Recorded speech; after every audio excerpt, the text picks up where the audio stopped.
Me acompaña un político que también es agrónomo, ingeniero agrónomo, un veteranísimo de las actividades políticas, ex senador de la República y quien ocupó varios puestos en la administración pública, lo que lo convierte en un conocedor del Estado Dominicano desde dentro. Se trata del ingeniero Adriano Sánchez, un hombre que fue, yo creo que el senador más laborioso que hemos tenido aquí en los últimos años, porque Adriano, además de ser político, y un político que ha tenido un periplo que le ha permitido conocer la izquierda y conocer el ala conservadora, es también un escritor consumado de novela, de ensayos, no sé si ha escrito poesía, y él mismo anda con su computadora y donde quiera se faja, escribe un proyecto de ley, escribe una nota de prensa, escribe un discurso, porque también es un hombre que escribe muy bien y que sabe expresar sus ideas, lo que lógicamente le da una ventaja en la opinión, en la batalla diaria de la opinión pública. Él ahora está aspirando a seguir o a volver a ser senador por el Partido de la Liberación Dominicana, y que es su partido en los últimos años y por el cual fue legislador, fue, no lo había dicho, sindicalista también, de manera que estamos en presencia de alguien que sí puede hablar con autoridad sobre política, sobre economía agropecuaria, sobre técnicas de producción en el campo, sobre la agricultura y la dinámica del productor. Y puede hablar también de la izquierda y de lo que ocurre en América Latina en estos nuevos movimientos de lo que Chávez llamó la nueva izquierda. Y también puede hablar de lo que está ocurriendo en la República Dominicana. Y precisamente lo hemos invitado para hablar de sus propuestas legislativas en esta nueva etapa que le oferta a su provincia, y también sobre la situación de su partido, el PLD, que está sobre el candelero. Les invito entonces a una conversación, a una entrevista con el ingeniero Adriano Sánchez Roa.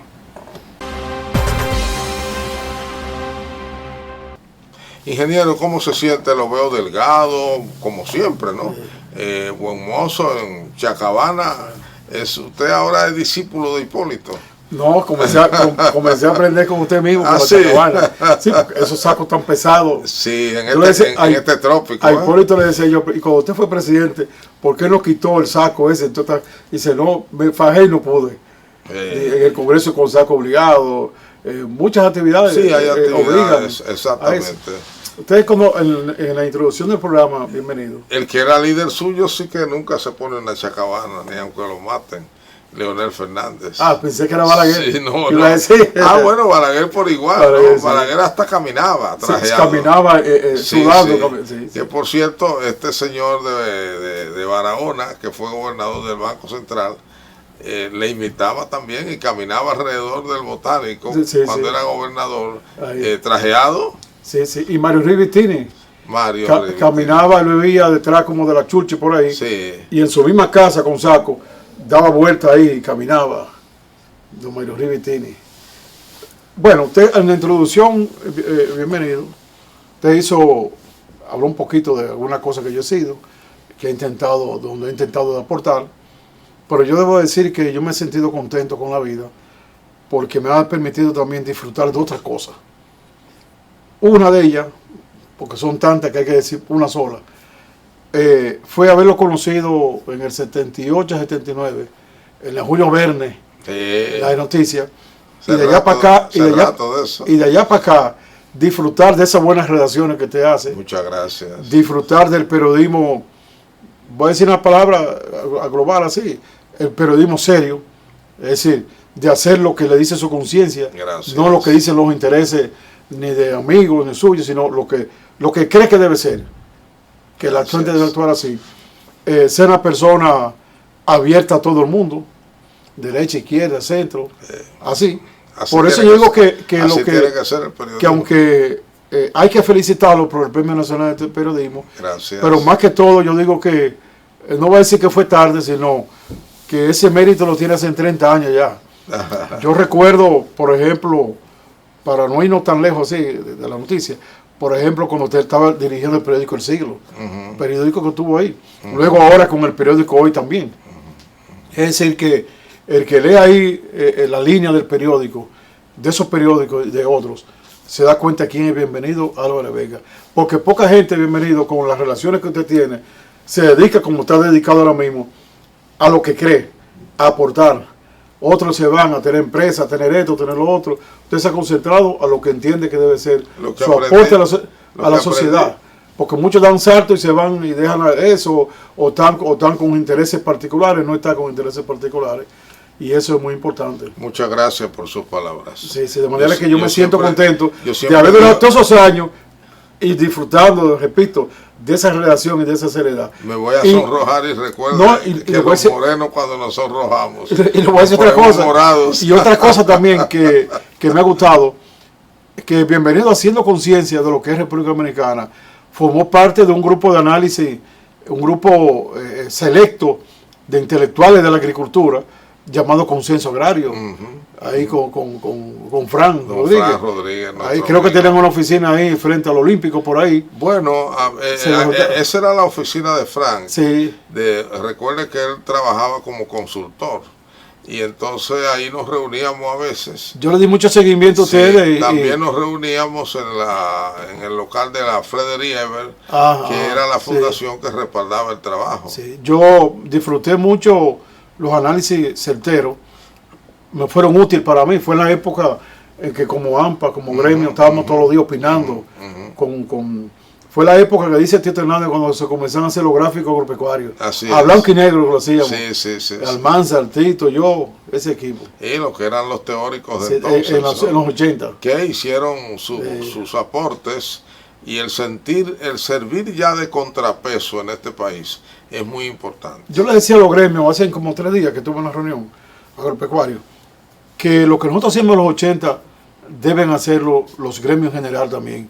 Y es que usted está en un sector agropecuario, usted pide aumento salarial, o pide, muy bien, pero dedíquese también a lo que es la mejoría del sector suyo. Correcto. Que eso es lo que le da el servicio y la mejoría de la sociedad.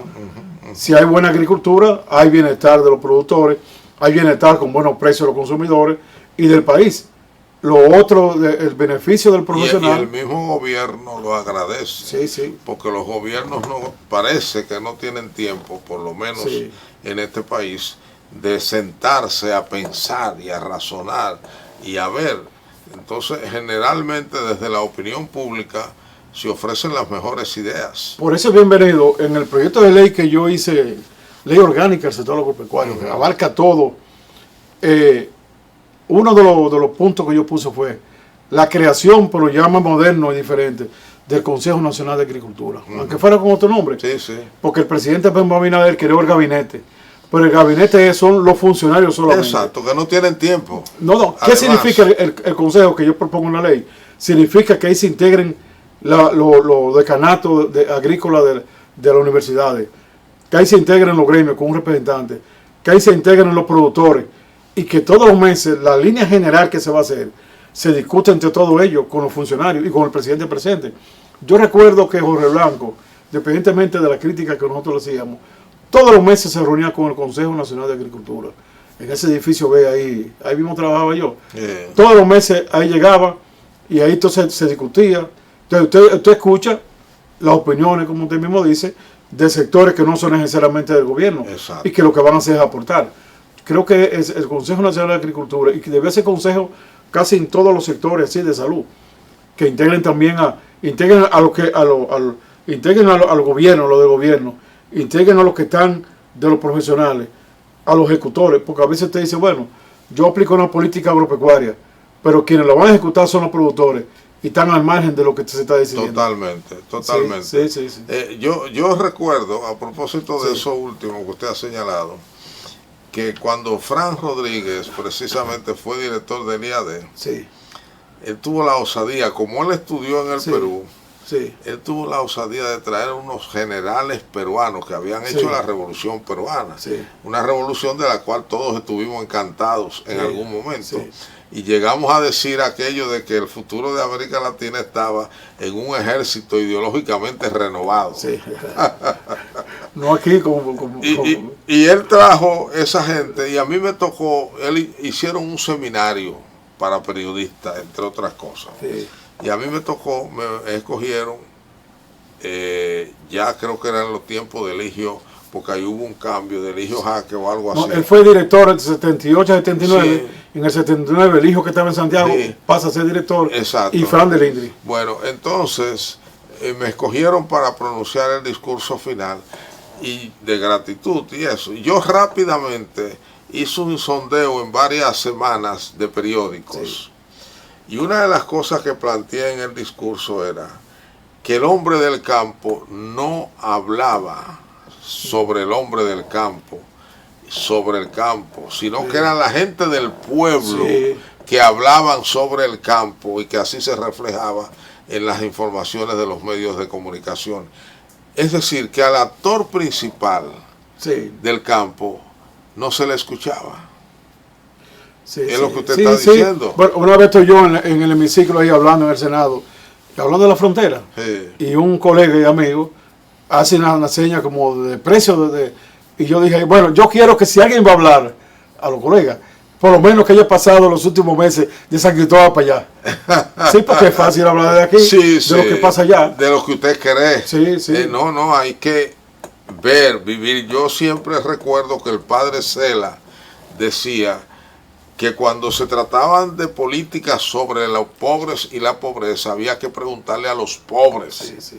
Es igual que el comercio. Una vez me decía don Pepín Corripio que yo estoy hablando que lo quiero llevar a una conferencia y le piña, que yo qué, y que hay mucha mano de obra. Estoy estimulando al hombre a ver si pone algunas empresas en el Piña. Sí. Y me dice, mira, lo primero que hay que hacer es averiguar en Haití qué quieren los haitianos. Exacto. Porque aquí producimos cosas para los haitianos y resulta que cuando vamos para allá no es la prioridad de ellos. Exactamente. Hay que ver qué quieren ellos los haitianos.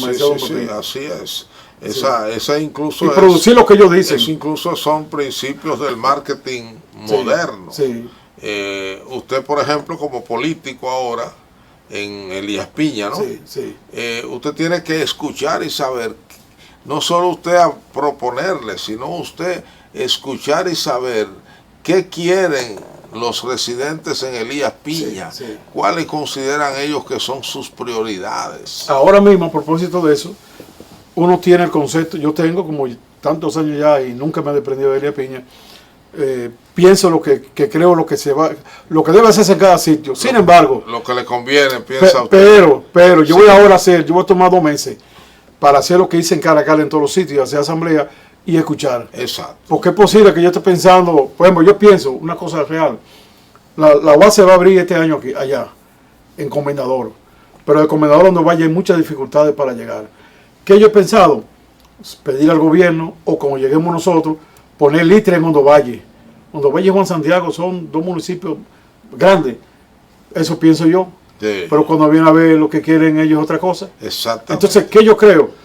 Que lo que uno tiene, irlo confrontando con lo que ellos tienen, y al final ponernos todos de acuerdo para poder caminar por la misma línea. Así es. Eso tiene que ser así. En el diálogo nacional que auspició su líder de entonces, Leonel Fernández, salió en el discurso final que se pronunció en el Teatro Nacional una expresión que dijo el presidente, poner el oído en el corazón del pueblo. Después el vicepresidente hizo suya esa frase, pero esa frase salió del presidente. De ahí, del presidente.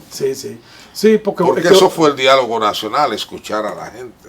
Eso es como cuando usted va a un restaurante y le quieren dar la comida que dicen que es la buena y usted quiere otra. Exactamente. Usted quiere otra. Exactamente.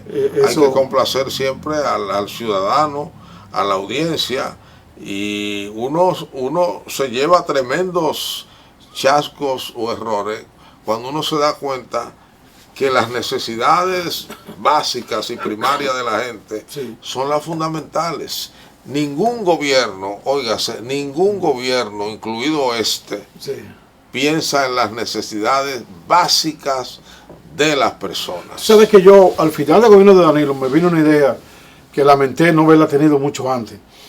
Y era de que uno peleaba mucho con los funcionarios para que fueran a los sitios. Se ve ahora y se ve antes. Y yo hablé con él, con el presidente, y le dije que yo quería que él fuera que me convocara a los funcionarios.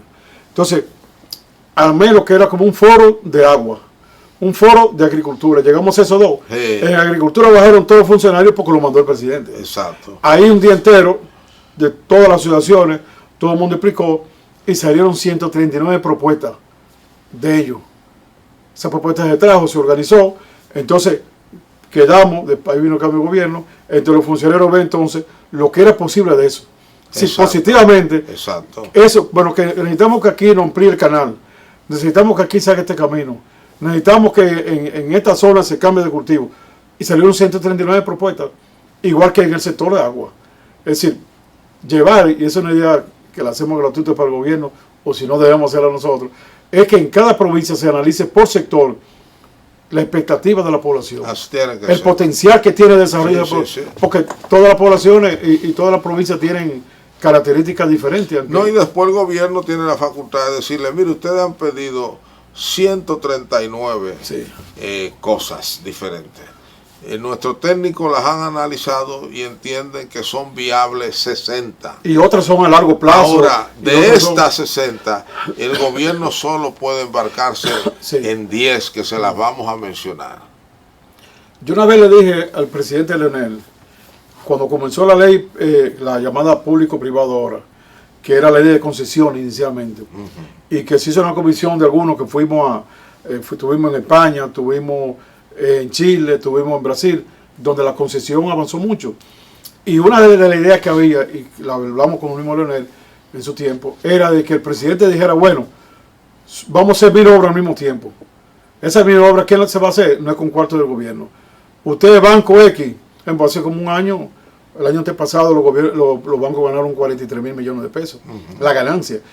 Puede ser que ellos puedan querer incluir 15,000 en concesiones.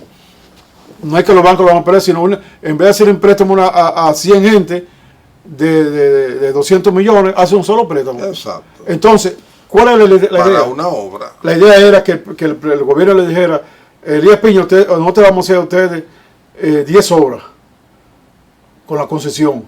Con las 1000 obras que hay, a ustedes le tocan 10. A fulano le tocan 10. Entonces, ir allá con el nivel de las concesiones, porque lo que yo veo ahora es como una distorsión. Los servicios y bienes del Estado no es para dárselo al sector privado, es para coordinar acciones en beneficio del pueblo.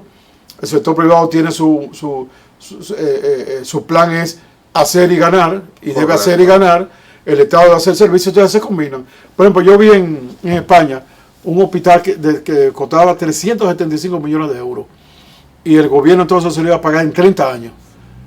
Pero el gobierno no tenía para hacer eso ahí, pero sí iba a tener el hospital, y todos los años le pagaba 10 o 15 millones de euros. Exacto. ¿Entiendes? Y al final de los 30 años. Intereses. Pero si va teniendo el servicio, correcto. Sí. Bueno, en Chile se hicieron atacarse. Nosotros tuvimos con el expresidente Lago. Incluso me regaló un libro de concesiones que llegó a hacer, porque ya se hicieron unas concesiones. Que es lo mismo que hacemos todos nosotros cuando sacamos una casa. Sí. El banco nos la paga, porque el ingeniero se va con su dinero. Correcto. Entonces nosotros le pagamos al banco en 10, 15 o en 20 años. Le pagamos el capital y los intereses. Que eso exactamente debería retomarse para obras y para acciones que quieren los pueblos, que la necesitan, y que los gobiernos no tienen el dinero, porque las expectativas son más grandes que lo que se puede hacer. No, y además que usted tiene, el capitalismo siempre gana. Sí. Porque el capitalismo dice, bueno, el ingeniero Adriano Sánchez Roa tiene unos ingresos mensuales X, vamos a decir 200,000 pesos. Eso le da a él una capacidad crediticia X. Sí. Y en vez de usted esperar, ir depositando año tras año, 20 años para tener eso, el banco le dice, no, yo te lo hago, te lo doy y tú me lo vas pagando. Y tú me lo vas pagando. Entonces, ¿qué es lo que usted ha hecho? Utilizar su capacidad crediticia, que le da el nivel de ingreso que usted tiene, su solvencia, y el banco gana y gana usted. Mire, en el caso de los agrónomos en aquellos años, nosotros teníamos siempre la idea y los cálculos de que un agrónomo alquilaba una casa y se pasaba 20, 25 años pagando todos los meses el alquiler, pero si la tomaba a crédito, pagaba un poquito más, pero a los 20 años su casa era de él. O sea que paga unos intereses, pero al final tiene el bien. Entonces yo creo que con esa ley de crédito de público-privada, que la aprobamos nosotros, y se hizo el reglamento ahora, debe retomarse eso de hacer obras que requieren los pueblos y que quizá el gobierno no tiene los recursos. Ahí está el tema. Fíjese que nosotros ya vamos casi por 60 años de crecimiento económico continuo y las necesidades básicas de la población no se han solucionado porque los gobiernos no se fijan en las necesidades primarias de las personas y probablemente no se fijan porque no han hecho eso que usted dice, no han escuchado. Bienvenido, ahí mismo, nosotros hicimos una ley de Estrategia Nacional de Desarrollo. La idea de la ley, participaron todos los políticos, todos los sectores, yo trabajé en ella, era dar un plan que fuera a traspasar incluso los gobiernos, como hacen esas grandes naciones. Si una empresa se lleva 7 años, no la puede hacer un solo gobierno. Exacto. Entonces, ¿qué ocurre? Que ya van 11 años, fue en el 2012, van 11 años, y como usted dice, la necesidad básica de agua potable, de energía eléctrica, educación, salud, de calles asfaltadas. La educación indica que el problema no es dinero. Hay que ver cuál es el problema. Bueno, aquí hay un problema que se llama ADP y los maestros. Los maestros dominicanos hace tiempo que no son maestros, la mayoría, no digo todos. Usted y yo tenemos edad para comparar los que nos enseñaron a nosotros y los que enseñan ahora. Usted no necesitó, ni yo tampoco, un edificio bonito. Han variado un currículo. Yo iba a la escuela con mi sillita. Sí. Y la escuela podía ser un ranchito, una casa debajo de una mata de mango. Pero había una tremenda maestra que le decían a uno: mira, fulana, manda a tu niño donde Perenceja, que ella te lo va a alfabetizar en 2 meses. Y te lo alfabetizaba. Una tan extendida que no se sabe qué es lo que se ha agregado. Yo estudié en tan extendida con los salesianos en los 70. Porque eso se lo inventó nuestro amigo Danilo en el camino y no le dio sentido. Porque había que dar el contenido pero claro. Por ejemplo, ¿qué hacíamos nosotros en la escuela agrícola con los salesianos? Con la tan extendida de aquellos años. Sí. Bueno, dábamos la materia del liceo y entonces agarrábamos la materia de la carrera. Correcto. Entonces esto estaba hasta las 5 de la tarde, pero ahora mismo estamos en lo mismo. Entonces, lo que se ha hecho es quitar asignaturas importantes, como la asignatura que tiene que ver con lo moral, con la cívica, nada de eso ya. Sí, la parte cultural. Sí. De manera que en muchas cosas hemos retrocedido. Yo tengo mi visión, yo digo que el tema de la educación comenzó a dañarse desde las aulas universitarias. A usted y a mí nos enseñaron en nuestra universidad que la educación no era más que un mecanismo de domesticación de la clase poderosa. Eso es lo que decimos. Y ahí empezaron a dañar la educación, porque aquí hubo una estrategia ideológica de mandar a activistas a las aulas a no educar, sino a quitarle méritos a la educación y a convertirlo en un eje ideológico. Pero eso es para discutir mucho. Sí. Vamos a ir a una pausa para regresar y hablar de política partidaria con el ingeniero Sánchez Roa.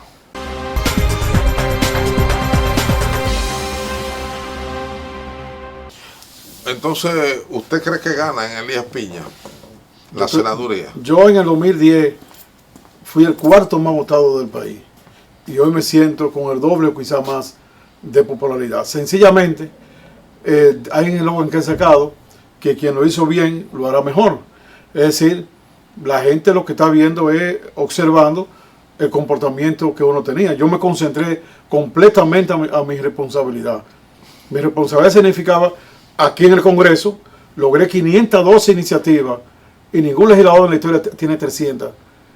Y logré al mismo tiempo un papel importante en leyes que no eran mías, como Pero la ley de lavado, que participé. ¿Beneficiaban a la provincia? A la provincia y al país.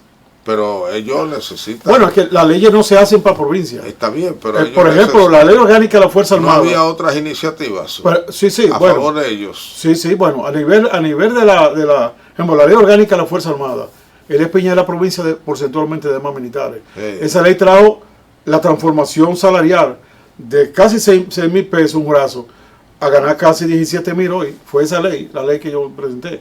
Para poner ejemplo nada más. Pero hay muchos aspectos más que se presentaron. Por ejemplo, se transformaron los hospitales a partir de una resolución que me puso a pelear con mi amiga Tati Humán Marcelino, pero al final se hicieron 2 hospitales buenos fruto de eso. Y están funcionando. Bueno, son 2 hospitales que han tenido su dificultad ahora con la nueva administración, pero están ahí y funcionan. Entonces, hay muchos aspectos ahí, pero a nivel del Congreso, lo que quiero decir es que hice mi papel de legislar. Mi papel de allá de Piña era de representar, donde me concentré más. Incluso, por ejemplo, usted busca ahora mismo lo que es la parte educativa, y estamos hablando de la provincia que denominan la más pobre. Yo digo que es la más pobre porque tenemos un 25% de haitianos que no hacen nada ya, que no crean sus propias necesidades, entonces se mantienen de lo que hacemos los dominicanos. Entonces, ¿qué pasa? En la parte educativa, yo logré no solamente lo que era entregarles útiles escolares, que es algo más sencillo, sino el Politécnico en la mansión de Trujillo, que lo inicié yo siendo diputado, que se le diera a la Iglesia Católica, porque las iglesias permanecen, y que logré después con su amigo Leonel. Está el Politécnico está el Politécnico funcionando con la iglesia, el Politécnico que está ahí. La principal escuela, antes de venir todas las escuelas que hizo Danilo, la Juan Pablo Duarte, la principal de la provincia, fue fruto también de ese trabajo de representación, porque dice, bueno, lo hizo educación, pero yo tuve que poner 1 año y pico peleando con ministros y cosas. Y está bien, está funcionando bien. La parte deportiva también, es decir, en Elías Piña hay una serie de obras.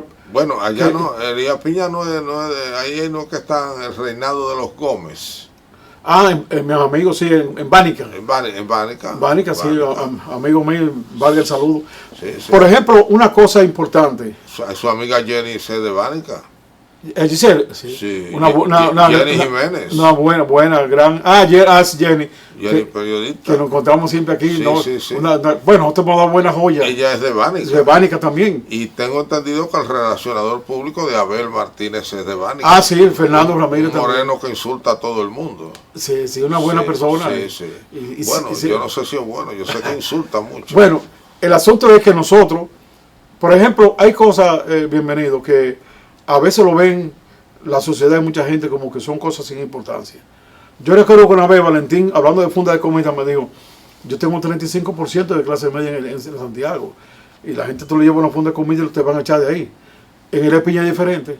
Cuando usted llega a una casa que no tiene qué comer ese día, y usted ese día le suministra el alimento, está haciendo una causa importante, inmediato. Claro. Sabemos que lo importante es que tenga sus ingresos permanentes. Eso es lo óptimo. Pero la vida va de lo mínimo a lo óptimo. Entonces, ¿qué ha pasado? Que es increíble, la propaganda más grande que tengo yo a favor mío allá, de la gente común, es ahí que está. Porque yo me inventé unos cubos plásticos. Esos cubos se le quedan con la gente, lo usan para agua. Y esos cubos entonces, de comida. De comida y de asuntos navideños. Yo llegué a dar 35,000 o 40,000 cubos en 4 o 5 años. Y la gente de eso que habla ya de los cubos de comida. Y en una provincia que no es muy poblada. Nosotros tenemos, se habla de 63,000, pues allá hay 100 y pico mil de cosas. Por ejemplo, allá hay 18 liceos. Esa es la población general. Sí. Los adultos son menos. Menos, sí. Allá hay 18,000 votantes. Votantes son 46,000 para estas elecciones que vienen. No, lo que quiero decir es que allá hay, en términos escolar, alrededor de 6,000 estudiantes en los liceos, 18 planteles. Esos 18 planteles, yo siempre me concentré. En la provincia. Sí, me concentré siempre a los útiles, al problema de un inversor, dándole, imagínense usted, entonces va a Río Limpio. O sea que funcionaban bien. Funcionaban porque uno estaba encima de eso. Pero funcionaban bien. Funcionaban bien. Entonces, nos vamos, por ejemplo, a la parte deportiva. que la parte deportiva a veces que gente o cultural no la ve de importancia, pero la recreación mejora el espíritu. Bueno, hay grandes ligas de allá. Sí, sí. Entonces, ¿qué es lo que quiero decirle? Que el aporte que yo hice allá y que hoy no se hace, porque le voy a decir una cosa, vemos la prensa todos los días que el gobierno dice que más obra con menos dinero. En el Piña están haciendo una sola obra. Una. Por parte, solamente por gestión mía, en el tiempo que yo estuve allá, se hicieron 212 obras que están ahí con su nombre y apellido. Una obra que es la carretera de Cercado, Juan Santiago de Valle. Esa es la que están haciendo ahora. Esa, pero después, por ejemplo, no hay una obra en El Llano, no hay una obra en Comendador, no hay una obra en Bánica, una obra en Pedro Santana, para no mencionar los distritos. No han asfaltado las calles. Las calles las dejamos asfaltadas. Unos asfaltos gruesos que se hizo como nunca. O sea, que no hay necesidad de asfaltar. Bueno, los distritos, porque hay 7 distritos y se asfaltó un solo. Los 6 municipios se asfaltaron, se asfaltó uno. Entonces nosotros necesitamos asfaltar los distritos, pero además... ¿Hay agua potable allí? Hay agua potable y mejoró bastante. Porque Elías Piña figura entre las provincias más pobres del país. Elías Piña debe tener alrededor de un 17-18% de vivienda que tienen que ir a buscar el agua al río. Igual que, por ejemplo, que nosotros tenemos, nosotros bajamos de 28 a 17 la energía eléctrica en la vivienda. Bueno, a través de la UER que le eliminaron, pero la UER y a través de otro, por ejemplo, Río Limpio, como Río Limpio. Hipólito, cuando era presidente, no estableció en esa zona un sistema solar. Pues que son muy limitados a veces, como usted hace, por ejemplo, qué sé yo. Por allá son muchos solos. Si nosotros tenemos, por ejemplo, 18.000 viviendas que debemos andar por ahí, y usted lo hace en 300, 200, no es significativo. Ya. Entonces, ¿qué ocurre? Que, por ejemplo, hubo comunidades... Creo que era un plan piloto. Bueno, hubo comunidades como el caso, por ejemplo, de Sabanamula, comunidad productiva y grande que no tenía energía eléctrica. Lo que pasa es que el Máximo de Óleo, de Elías Piña, fue el jefe de uno de los sectores eléctricos con Hipólito. Y eso ayudó allá porque él es de allá. Exacto. Máximo de Óleo. Pero lo que quiero decir es que nosotros necesitamos como provincia explotar nuestros recursos. Nosotros tenemos 1.100.000 tareas cultivables. Bienvenido de todos los tipos de clima y no de se suelo. está cultivando nada. Nada, la gente siembra por su lado, cositas. Por ejemplo, en la República Dominicana... O sea, la agricultura ya es de autoconsumo. De autoconsumo algunos empresarios están haciendo cosas que... por ejemplo, el país, República Dominicana es el segundo país mayor productor de aguacate del mundo, después de México. Pero, pues la finca mayor de aguacate está en Elías Piña. Pero sus amigos los ecologistas están atacando eso ahora. Bueno, por el consumo de agua. Es que yo les voy a decir algo, es un buen tema que nos metimos ahora. Les voy a decir una cosa. Hablan del aguacate, hablan del arroz. El problema no son esos cultivos. El problema es que aquí nosotros no guardamos el 90% del agua que cae. El problema no está ahí, el problema está en que el agua llega y se va. Agua hay. Sí. Llega y se va.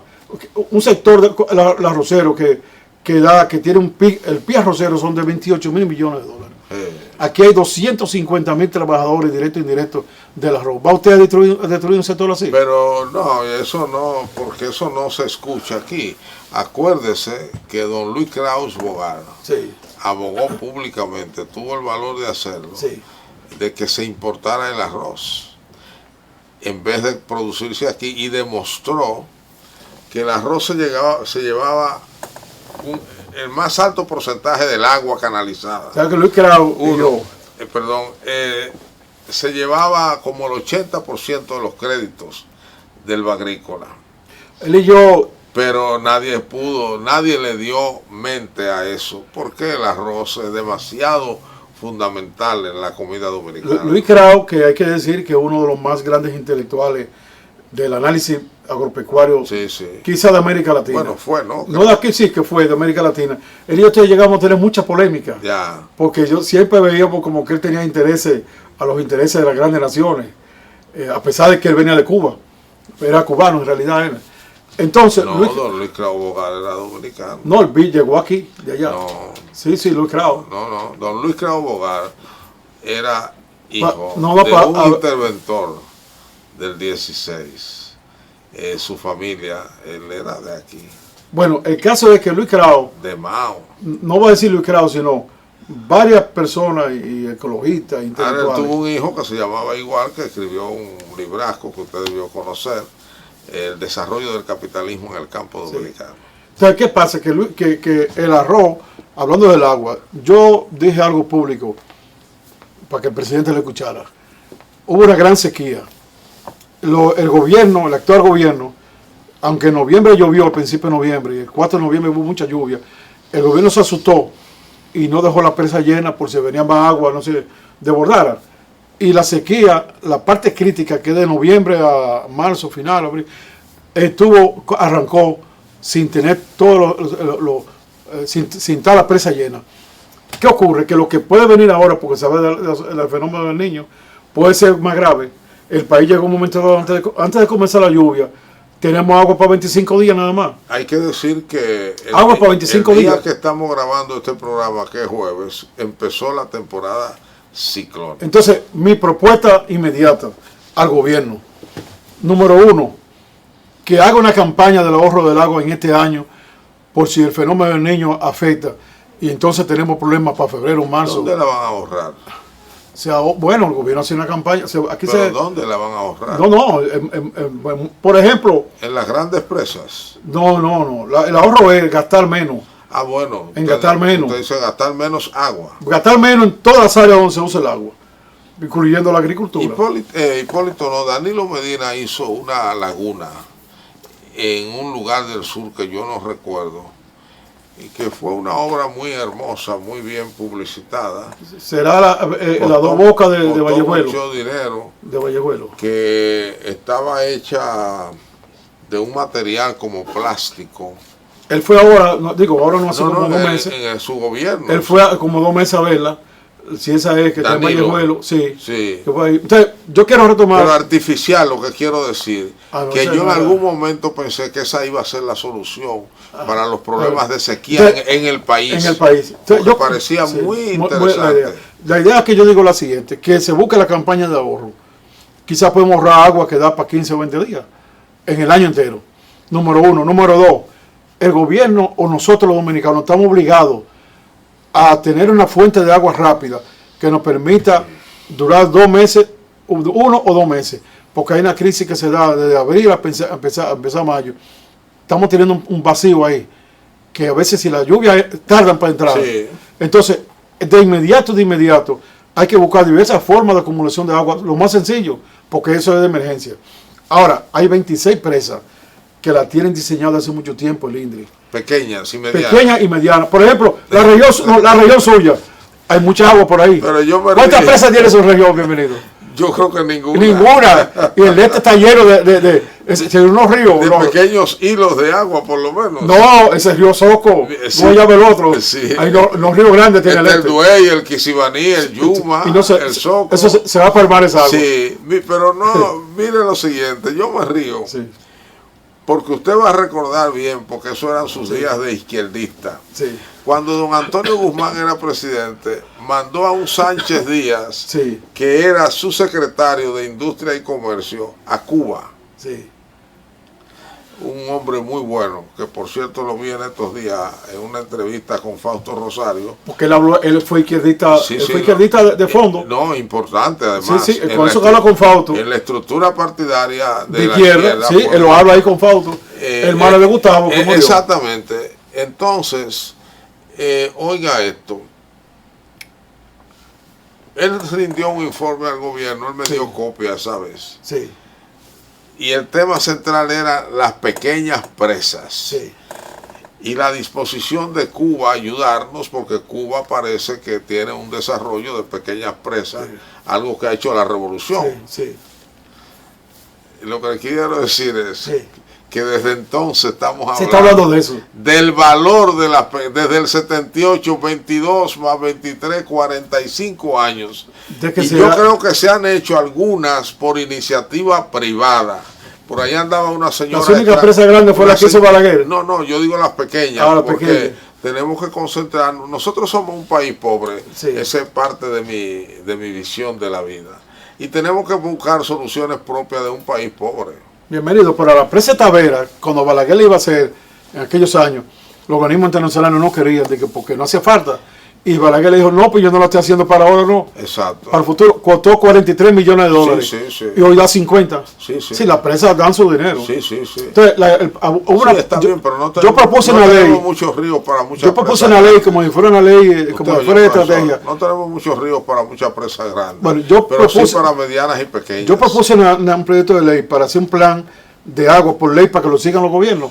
La idea, y Orgo Fernández, que era director del INDE, la planteó, era que los gobiernos hicieran 2 o 3 chiquitas y una grande en cada periodo, y fuéramos diseñando, porque tenemos muchos años que no hacemos nada, si vamos haciendo algo poco a poco, poco a poco. Así es. Bueno, poco a poco. Usted sabe que lamentablemente, y aquí le voy a hacer algo que a usted no le va a gustar, los gobiernos del PLD no fueron gobiernos que miraron al campo. Bueno, usted lo dijo antes que no me iba a gustar porque la visita sorpresa bueno, que tendremos nosotros. La visita sorpresa fueron un buen ejercicio, pero no dio su fruto. Y era sencillo, yo eso lo vi claro desde el primer año. El Estado no tiene una estructura burocrática que permita darle seguimiento con eficiencia a todos los compromisos semanales que hacía el presidente. No lo tiene el Estado, ni tenemos la disciplina, usted lo sabe, ni laboral ni social, para darle ese seguimiento a necesidades semanales que el presidente decía, se va a hacer esto, esto y esto, y el miércoles vendrá aquí una comisión. No había manera, y de hecho, esa es la gran debilidad de ese proyecto que fue hermoso en sus días. Sí. Bueno, yo mismo que he escrito incluso y pienso, le doy el valor de la importancia a esa sorpresa, he dicho de que las instituciones, por ejemplo, Agricultura, el IAD, mismo Banco Agrícola, debieron darle más apoyo a esa visita sorpresa, como por ejemplo, si usted ahora mismo deja un proyecto ahí, lo más normal era que le pusieran un técnico de una vez, que diera seguimiento. Cosas que no lo hacía. Danilo tenía que tener un viceministro que era el que comenzaba. Así tenía que ser. Sí. Vamos a una pausa comercial para regresar a seguir hablando de política con el ingeniero Sánchez Roa.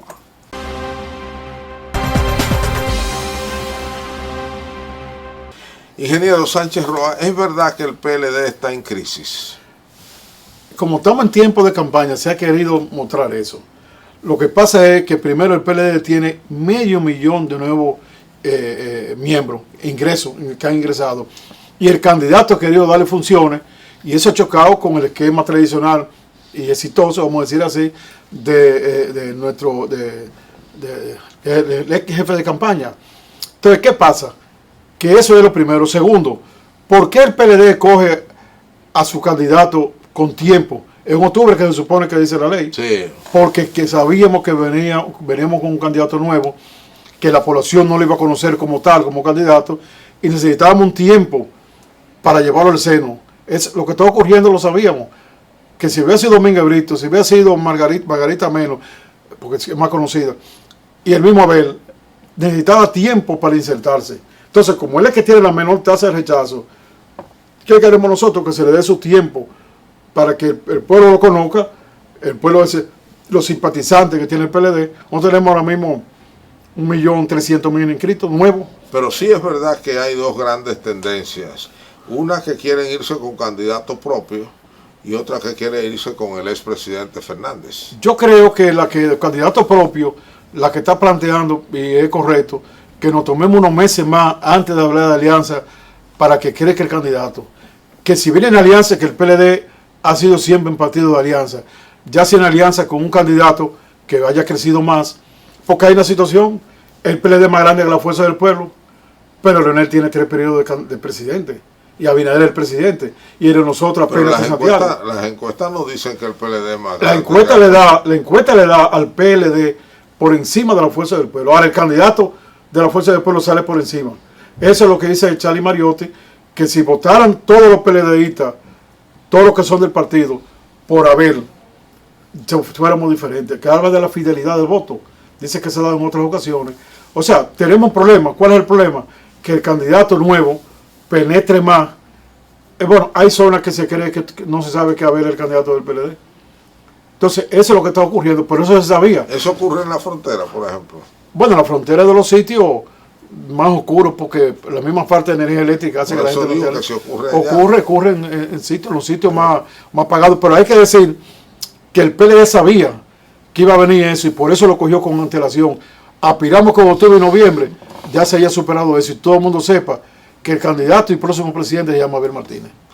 Ingeniero Adriano Sánchez Roa, lamentablemente se nos ha acabado el tiempo porque ocurre que usted y yo somos como los enamorados, que cada vez que nos encontramos hablamos mucho. Y hay muchas cosas nuevas que hablar. Muchas cosas interesantes porque, como dije al principio, usted es un hombre que conoce el sector público, la dinámica del sector público y que tiene una amplia experiencia política, no solo en el nivel teórico que lo tiene, sino y también desde que vine a la capital nos conocimos. Sino también su práctica le permite ahondar en los criterios y ahondar en su visión sobre lo que debe ser la sociedad dominicana y lo que se debe hacer desde el gobierno. Yo le deseo muchos éxitos en su interés de volver a ser senador de la República. Gracias. A mí me encantaría tener un amigo senador. Así es, bueno. Sí, de manera que vamos a ver si